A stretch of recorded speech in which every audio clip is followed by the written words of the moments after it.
Have you ever been so attracted to someone that it felt like an addiction, like you couldn't think straight? Here's what Carl Jung discovered that will blow your mind. That intense attraction you feel, it's not love, it's your shadow self, recognizing itself in another person. And it's setting you up for the most toxic relationship of your life. But here's the crazy part. Jung also discovered how to transform this destructive force into the path to true love. By the end of this video, you'll know exactly why you're attracted to the wrong people and how to break the cycle forever. Stay with me because what I'm about to show you will change every relationship you have from this point forward. Carl Jung spent over 40 years studying human psychology. He worked with thousands of patients and made discoveries that still shock people today. Jung said, everything that irritates us about others can lead us to an understanding of ourselves. But he went deeper. He found that sexual attraction often comes from the darkest parts of our psychology. The man who created terms like introvert, extrovert, and the collective unconscious discovered something that most people never realize about why we fall for certain people. And it's not what you think. Let me tell you about Sarah's story, and you'll start to see the pattern in your own life. Sarah kept dating the same type of guy over and over, emotionally unavailable, charming at first, then distant. She couldn't understand why she was always attracted to men who would hurt her. Then she learned about Jung's shadow projection, and everything clicked. Here's what every person has a shadow self. This is the part of you that contains everything you rejected about yourself, all the qualities you don't want to admit you have, your anger, your selfishness, your neediness, your fears, they all live in your shadow. But here's where it gets interesting. When you meet someone, you don't just see them. You see your own shadow reflected back at you. Jung called this projection. You take parts of yourself and put them onto other people. Most of the time, you don't even realize you're doing it. When you're unconscious of your shadow, you find yourself attracted to people with familiar qualities. Your shadow projection. Think about it. The people who trigger the strongest reactions in you, both positive and negative, are mirrors. They show you parts of yourself you can't see. Sarah realized she was attracted to emotionally unavailable men because she'd rejected her own fear of intimacy. She'd pushed down her vulnerability so deep that she could only feel it when she saw it in someone else. But the men she chose couldn't give her what she needed because they were reflecting her own emotional unavailability back at her. This explains why some attractions feel so intense, they're almost painful. You're not falling in love with a person. You're falling in love with parts of yourself you've lost touch with. But Jung discovered something even more disturbing about why these relationships always end in disaster. Here's what Jung found that most people never want to hear. Your unconscious mind doesn't want to heal. It wants to be right. So it recreates the same patterns from your past over and over again through your romantic choices. Carl Jung's colleague John Bowlby discovered that early attachment experiences create lifelong templates that become patterns for future relationships. Your wounded inner child is still running the show, and it's choosing partners based on familiar pain, not healthy love. Let me break this down.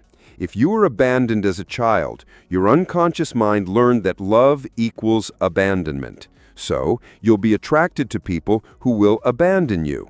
If you were controlled, you'll be attracted to controllers. If you were neglected, you'll choose people who neglect you. This isn't bad luck. It's your psychology recreating what it knows. Jung said, we don't make projections. They happen to us. Your unconscious mind sees someone and immediately decides they're familiar, but familiar doesn't mean good for you. This creates what psychologists call trauma bonding, a psychological connection that forms through cycles of negative reinforcement mixed with occasional positive reinforcement. That hot and cold behavior that drives you crazy, the way they pull you in, then push you away, This intermittent reinforcement is crucial to establishing and maintaining a trauma bond. Your nervous system gets addicted to the cycle. The relief you feel when they're nice to you after being cruel feels like love, but it's just your body recovering from stress. Sarah's father was an alcoholic. He was loving when he was sober, scary when he was drunk. So her nervous system learned to associate love with unpredictability. Every man she dated followed this same pattern: intense connection, then emotional distance. She thought the highs meant they were meant to be together, but she was just recreating her childhood trauma. The intensity you mistake for passion is often just triggered trauma responses. Your heart races, your mind obsesses, you can't eat or sleep. This isn't love, it's your nervous system in survival mode. But Jung didn't leave us trapped in this cycle. He discovered a way out. And once you understand this process, everything about attraction changes. Carl Jung went even deeper. He discovered that inside your shadow lives something he called the anima and animus, and this is where projection gets really complex. The anima is the unconscious feminine qualities that a man possesses, and the animus represents the masculine qualities in a woman. Every man carries an inner woman. Every woman carries an inner man, but most people never develop these parts of themselves. A man will generally project his anima onto only a single woman at any one time, while a woman often has multiple animus projections. This is why some people become completely obsessed with one person, while others have several crushes at once. When you haven't developed your inner opposite gender, you project it onto others. Then you become dependent on them to feel whole. Men project their anima, their capacity for emotion, intuition, and creativity onto women. Then they expect these women to be their emotional center. Women project their animus, their capacity for logic, assertiveness, and independence onto men. Then they expect these men to be their strength. Jung said the anima and animus can only be realized in relation to a partner of the opposite sex, because only in such a relation do their projections become operative. But here's the problem. When you're projecting, you're not seeing the real person. You're seeing your own inner qualities that you've given away. Sarah projected her animus, her strength and independence, onto the men she dated. She saw them as powerful and decisive because she had rejected these qualities in herself. But she wasn't attracted to who they really were. She was attracted to the parts of herself she'd given away. When the projection faded, she saw them clearly for the first time, and usually she didn't like what she saw. This creates psychological dependency. You feel like you need them to be complete. Without them, you feel empty, lost, anxious. But you don't need them. You need the parts of yourself you projected onto them. Jung's solution was revolutionary.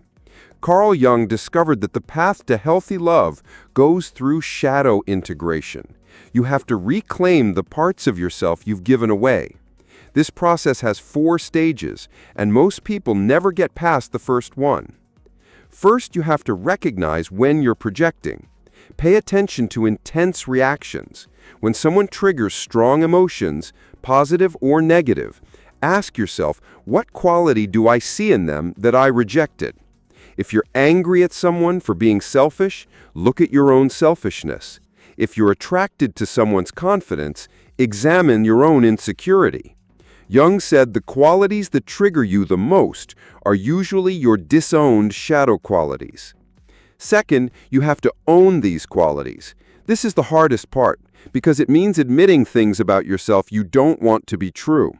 Sarah had to admit she was emotionally unavailable. She'd spent so much energy being understanding and supportive that she'd never learned to express her own needs. She was attracting emotionally unavailable men because she was emotionally unavailable. Third, you integrate these shadow qualities into your conscious personality. You don't become selfish or cruel. You become whole. You develop a capacity for healthy selfishness, setting boundaries, saying no, prioritizing your needs. You develop a capacity for healthy aggression, standing up for yourself, competing, taking risks. Jung believed that inside the shadow are the qualities of our opposite gender. Integration means developing both masculine and feminine qualities within yourself. Finally, you start making conscious relationship choices instead of unconscious projections. You're attracted to people from wholeness, not from woundedness. You see them clearly, not through the filter of your projections. Sarah's new relationship felt different from day one. She wasn't obsessed with her partner, she didn't lose sleep thinking about him or constantly check his social media. She enjoyed his company, but she also enjoyed her own life. When he traveled for work, she missed him, but stayed centered in herself. Most importantly, she could see him clearly, his strengths and his weaknesses, and she chose him based on who he really was, not who she imagined he could be. This is what Jung meant by conscious love. Carl Jung called this whole process individuation. It's a journey of becoming who you really are, instead of who you think you should be. Most people spend their lives trying to be acceptable. They reject parts of themselves that don't fit society's expectations.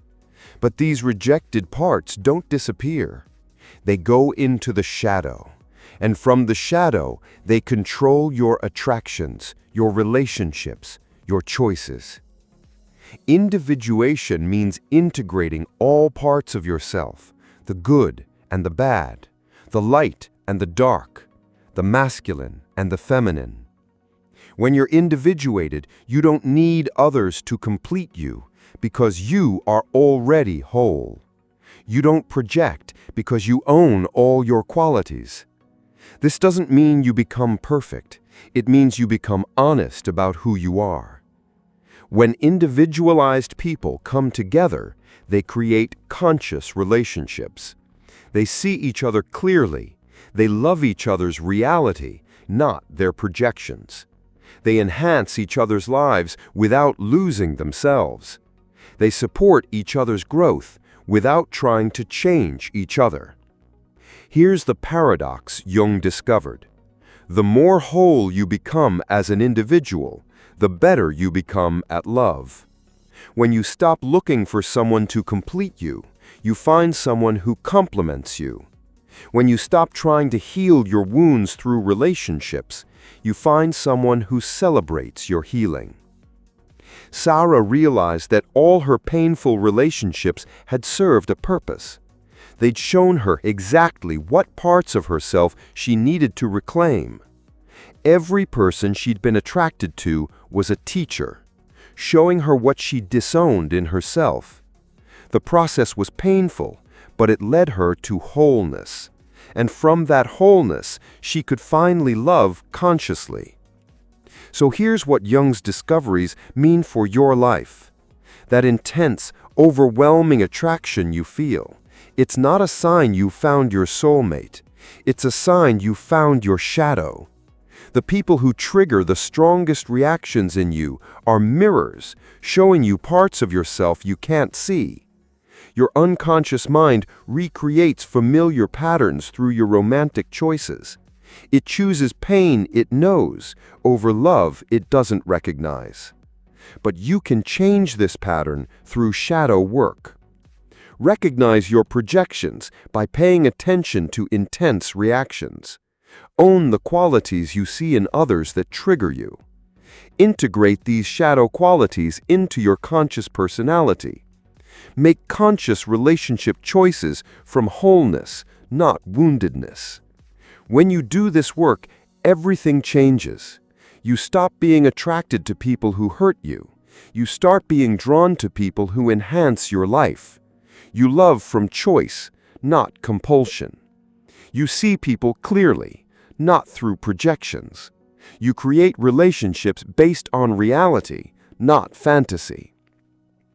Jung said the most terrifying thing is to accept oneself completely, but it's also the most liberating.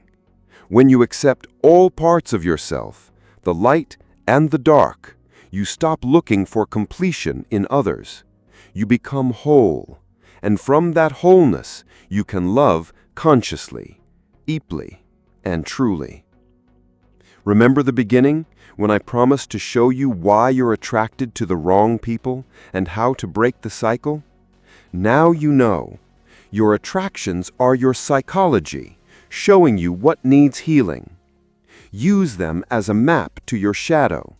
Do the integration work, and watch your relationships transform.